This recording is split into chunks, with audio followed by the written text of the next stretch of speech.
இதனுடைய முழு வீடியோ மற்றும் தொலைபேசி எண் வேண்டுமா?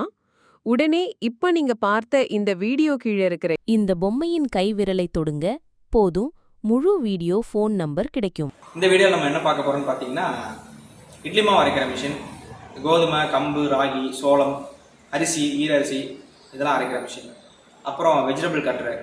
அதாவது நீங்கள் ஒரு ஹோட்டல் வச்சுருக்கீங்க, இல்லை ஒரு கேன்டீன் நடத்துகிறீங்க, இந்த மாதிரி ஹோட்டல் இந்த மாதிரி தேவையான கமர்ஷியல் மெஷினரிஸ் எல்லாமே நம்ம மேனுஃபேக்சர் பண்ணுறோம் ஓனா. அடுத்து என்ன இருக்குன்னு நம்ம வீடியோக்குள்ளே பார்க்கலாம். இது வந்து பார்த்தீங்கன்னா மணிக்கு 40 கிலோ அரைக்கலாம். ஒரே அரவையில் மாவு ஆகிடும்.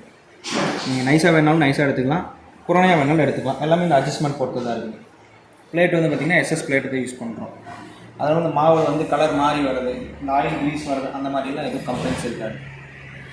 இது வந்து அதிலே பெருசு. இது மணிக்கு 80லேருந்து 120 கிலோ அரைக்கலாம். இதுவும் சேம் கான்செப்ட் தான். ஸ்டெயின்லெஸ் ஸ்டீல் பிளேடு வரும், ஒரே அரவை. இதில் டேப் ஃபிக்ஸ் பண்ணிடுவோம். இதில் கம்பல்சரி தண்ணி வந்து வரிசை போயிட்டே இருக்கணும். தண்ணி போக போக கீழே வந்து அரிசி வந்து மாவாக இறங்கிடும். சார், நான் ஆக்சுவலாக சென்னையில் பார்த்துருக்கேன். மாவு மிஷின்லாம் தனியாக ஒரு டியூப் மாதிரி கொடுத்து தண்ணி லைன் கொடுத்துருப்பாங்க, பைப் லைனு. நீங்கள் இது மாதிரி புதுசாக இருக்குது பார்த்துருக்காங்க. இதுதான் ஆக்சுவலாக என்னன்னா, தண்ணி வந்து கையிலையோ இல்லை ஜக்லையோ வச்சு ஃபீட் பண்ணுறாங்க பார்த்தீங்களா, அந்த மாதிரி பண்ணக்கூடாது. கரெக்டாக போகாது. டேப்பில் வந்து அளவு செட் பண்ணிட்டோம்னா அதுக்கு தகுந்த மாதிரி தண்ணி கீழே போய்க்கும். மாவு வந்து கரெக்டாக நம்ம எக்ஸ்பெக்ட் பண்ண மாதிரி வரும். நம்ம பின்னாடி அரைச்சி காமிப்போம். அரைச்சி காமிக்கிறப்ப நீங்கள் பாருங்கள். ஆனால் இது வந்து டில்ட்டிங் கிரைண்டர். இது வந்து அப்படியே சாய்ச்சிக்கிற மாடல்.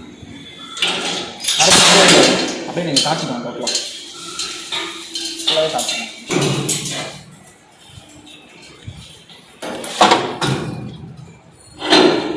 இது வந்து 7 லிட்டருங்க. இது 15, அது 10, இந்த மாதிரி ஒவ்வொன்றும் ஒரு சைஸில் இருக்குது. மெயினாக உளுந்து ஆட்டத்துக்கு இந்த கிரைண்டர் எடுப்பாங்க. இது வந்து சாதா கல் கிரைண்டருங்க. இப்போ மற்ற கிரைண்டர்களுக்கும் இந்த கிரைண்டருக்கு என்ன சார் வித்தியாசம்?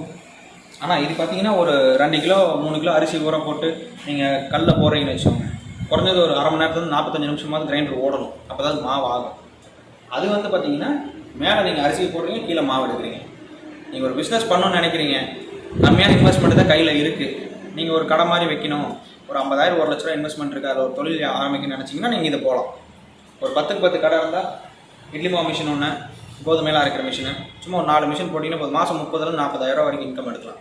ஆனால் இப்போ நீங்கள் பார்க்குறது வந்து கோதுமை அரைக்கிற மிஷின் தான்.